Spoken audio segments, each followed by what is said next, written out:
Camping was an annual tradition for me and my friends. Every summer, we met at our favorite spot, a small clearing near a lake, surrounded by dense forest. That year, though, everything changed. Night fell quickly, and we gathered around the fire to tell stories and laugh. The shadows of the trees stretched menacingly, but we were too focused on our tales to notice. After a few hours, we decided to go to sleep. I woke up in the middle of the night with a strange feeling of unease. I opened my eyes and saw the clock. 2:47. Around me, my friends were sleeping soundly. A faint, almost imperceptible sound was coming from the forest. Driven by curiosity, I got up. Stepping out of the tent, I stopped to listen.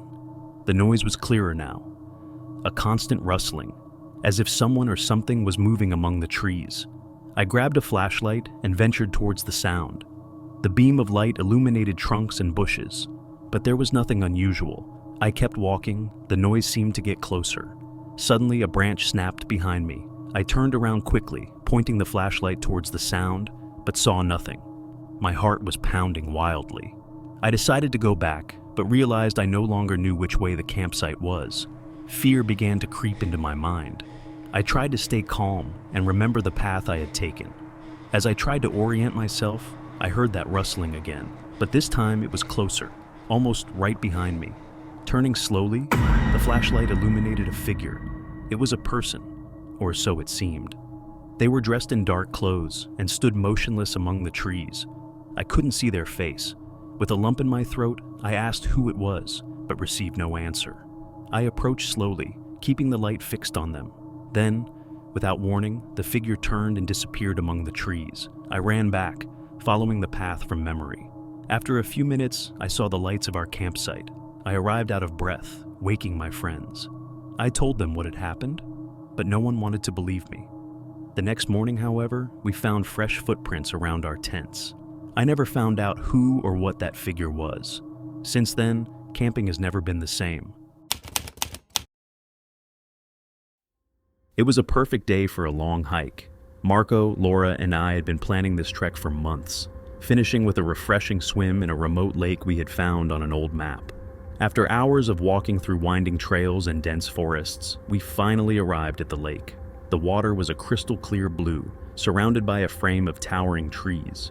It seemed like a place out of time, so peaceful and isolated.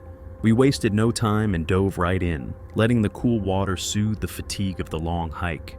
We swam and joked, enjoying the moment. After a while, though, I noticed something strange. The lake's water was moving oddly, as if rippled by an invisible current. I called Marco and Laura's attention, and they stopped to observe. How strange. There aren't any fish big enough to cause these waves, Laura said, looking at the water with concern. Just then, we heard a deep noise coming from the bottom of the lake. It was a low sound, almost a subdued roar that seemed to resonate in our bones. We stopped, floating silently, trying to figure out where it was coming from. Did you guys hear that? Marco asked, his face pale. I nodded, feeling a chill down my spine. The noise sounded again, this time louder and closer. We decided to move towards the shore, but as we swam, the water rippled violently around us, almost as if something was trying to emerge. We reached the shore and quickly got out of the water. We sat on the beach, panting and scared, watching the lake, which now seemed darker and more threatening. The noise continued, now clearly coming from the center of the lake. What could it be? Laura asked, trembling. Marco shook his head. Suddenly the noise stopped and the lake became calm again. The tension in the air was palpable.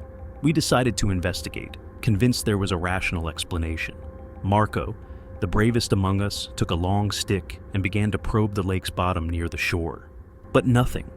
We then gathered our things and quickly walked towards the trail that would lead us home. None of us spoke until we were well away from the lake. Since that day, none of us have ever returned to that lake.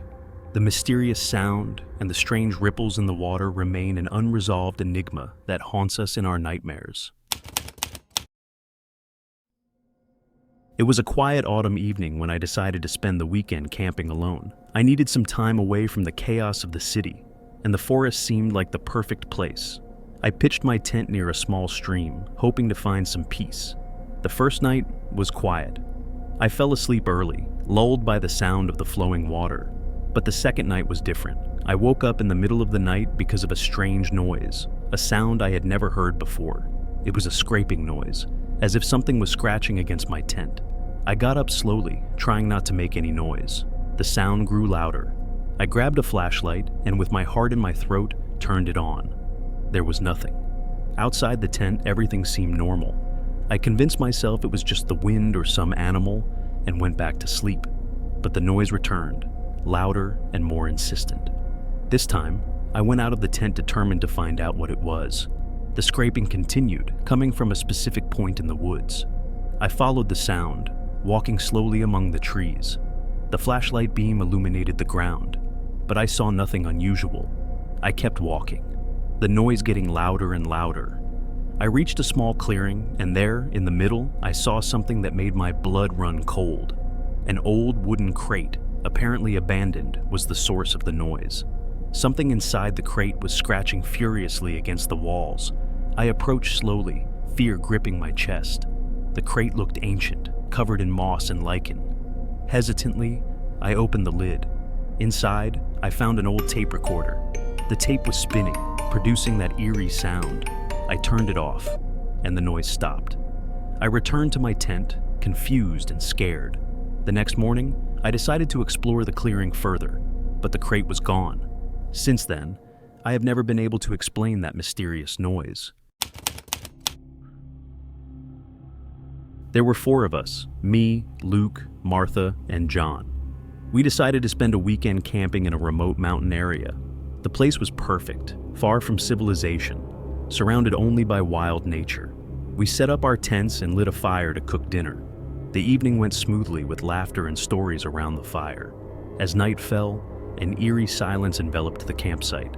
I could hear the crackling of the fire and the rustling of the leaves moved by the wind, but there was something strange in the air, an energy that made me uneasy. I looked around, trying to peer into the darkness, but saw nothing unusual.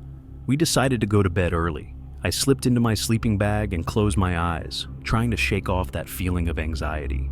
Not long after, I was awakened by a noise coming from the woods. It sounded like a howl, but there was something different, almost human, in that sound. I got up quietly and stepped out of the tent, trying not to wake the others. Outside, the fire had almost died out.